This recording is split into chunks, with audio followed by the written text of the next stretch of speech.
Okay, let's start with the 4-room show flat first. I believe this is what most families applied for, and right off the bat, this particular flat looks like an IKEA showroom.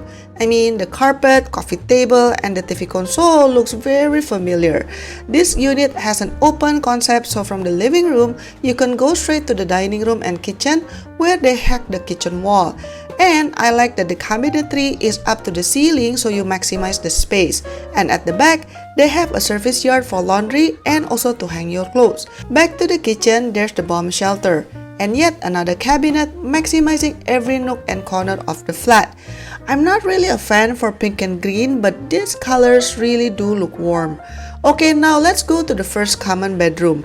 They decor it to look like a study room, but it is still big enough to be a proper bedroom. It looks very comfortable, and again, another floor-to-ceiling cabinet to maximize the space. Okay, let's head into the next bedroom. This one assuming that you have 2 boys. Not only the trunk bed, they also fit 2 study tables. The pull-out bed can create more space during the day, which I'm sure the kids will appreciate. You also still have some space for wardrobes at the corner. Nice, I like it. Next, let's go to the master bedroom. This looks spacious because it's facing an empty lot, but imagine if it's facing a wall. They are consistent with the pink-green theme and the bed does look comfortable.